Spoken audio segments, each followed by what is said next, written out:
Anak-anak, hari ini kita akan belajar tema A, subtema 1, pembelajaran 1, yaitu tentang organ gerak manusia dan hewan. Tujuan pembelajaran yang akan dicapai yaitu 1. Melalui teks bacaan organ gerak manusia dan hewan, siswa dapat menemukan ide pokok atau gagasan utama dalam teks dengan benar. 2. Setelah mengamati gambar alat gerak manusia dan hewan, siswa dapat menjelaskan alat gerak manusia dan hewan dengan benar.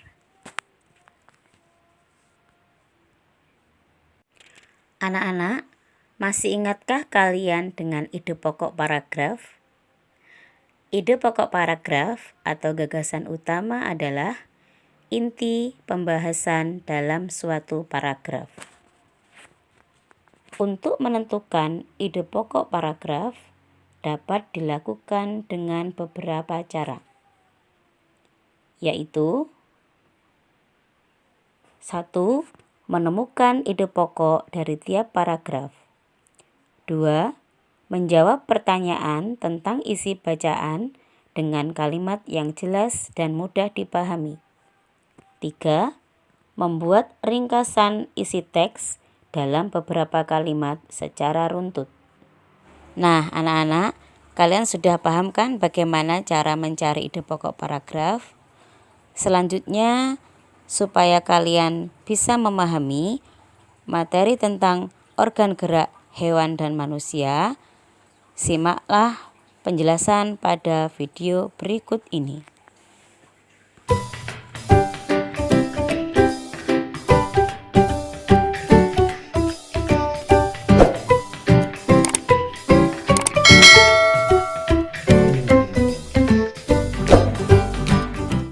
Halo sahabat cerdas, Assalamualaikum warahmatullahi wabarakatuh. Pada kesempatan kali ini, kita belajar pada tema 1, organ gerak hewan dan manusia. Kita akan belajar lebih jauh tentang organ gerak hewan. Salah satu ciri dari makhluk hidup adalah bergerak. Lalu, tahukah kalian apa itu bergerak? Bergerak dapat diartikan berpindah tempat atau perubahan posisi sebagian atau seluruh bagian tubuh. Makhluk hidup akan bergerak apabila ada rangsangan yang mengenai sebagian atau seluruh bagian tubuhnya. Sahabat cerdas, coba amatilah gerakan pada manusia dan hewan tersebut. Manusia dan singa tersebut sama-sama melakukan gerakan berjalan. Manusia dan hewan menggunakan organ gerak untuk berjalan, berlari, melompat, memanjat, berenang, dan lain sebagainya. Dari tayangan tersebut, kita dapat mengetahui bahwa organ gerak hewan dan manusia memiliki kesamaan.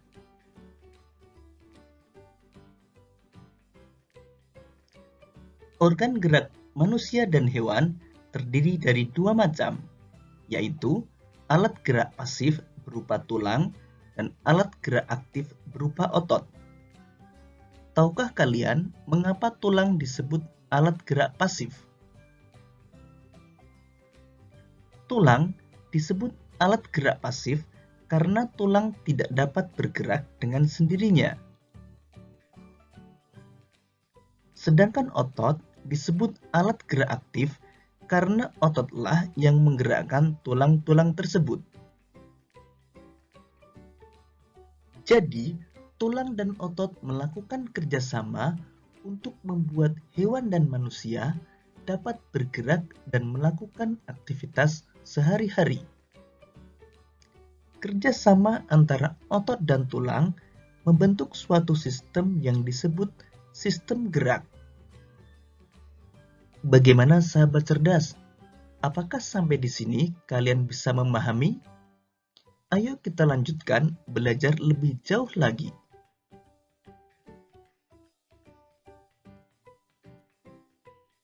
Berdasarkan ada tidaknya tulang belakang, hewan dibedakan menjadi hewan vertebrata dan hewan avertebrata. Hewan vertebrata adalah hewan yang memiliki tulang belakang, misalnya kelinci, gajah, burung, ikan, kadal, ular, dan lain sebagainya. Hewan avertebrata adalah hewan yang tidak memiliki tulang belakang, misalnya belalang, cacing, siput, bintang laut, ubur-ubur, dan lain sebagainya. Sekarang, mari kita amati hewan vertebrata berikut ini. Kelinci dan gajah sama-sama bergerak menggunakan kaki. Namun, cara gerak kedua hewan tersebut berbeda. Kelinci bergerak dengan cara melompat, sedangkan gajah bergerak dengan cara berjalan. Kelinci memiliki tungkai belakang yang lebih besar dan panjang dari tungkai depan. Hal inilah yang menyebabkan kelinci bergerak dengan cara melompat. Kemudian perhatikan hewan berikut ini. Burung merupakan hewan vertebrata yang bergerak dengan menggunakan sayap. Burung bergerak dengan cara mengepakkan sayapnya sehingga dapat terbang di udara.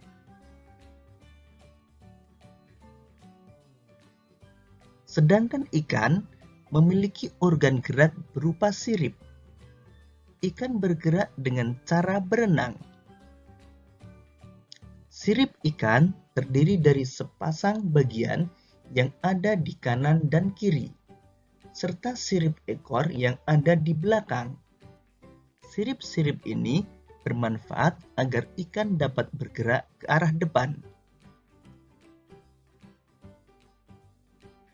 Ular dan kadal merupakan hewan yang bergerak dengan cara melata. Hewan melata adalah hewan yang bergerak dengan menempelkan perutnya ke tanah. Sekarang, mari kita pelajari alat gerak dan cara gerak hewan avertebrata. Belalang memiliki alat gerak berupa sayap dan 3 pasang kaki yang beruas.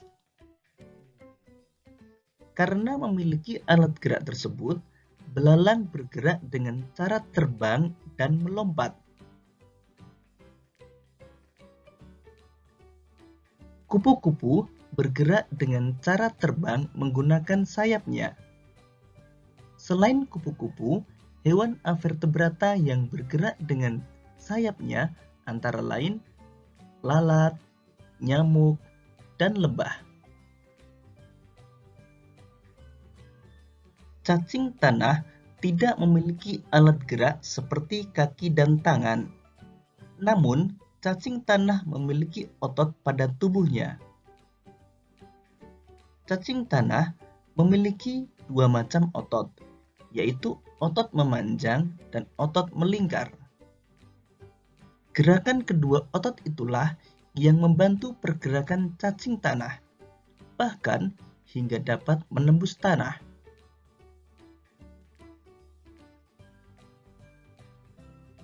Siput dan bekicot merupakan hewan avertebrata yang bergerak dengan menggunakan otot yang biasa disebut dengan kaki perut.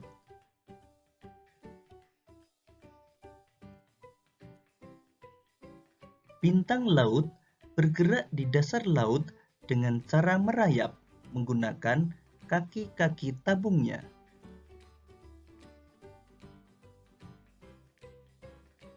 Ubur-ubur dan cumi-cumi bergerak menggunakan tentakel. Tentakel adalah organ tubuh yang dapat memanjang dan bersifat fleksibel. Demikian tadi sahabat cerdas penjelasan tentang organ gerak hewan.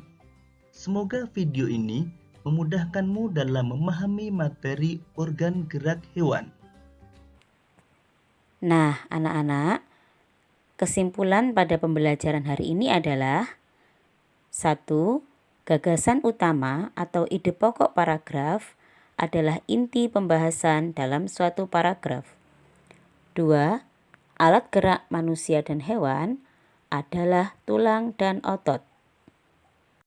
Untuk selanjutnya, kerjakan tugas pembelajaran 1 berikut ini. Selamat mengerjakan.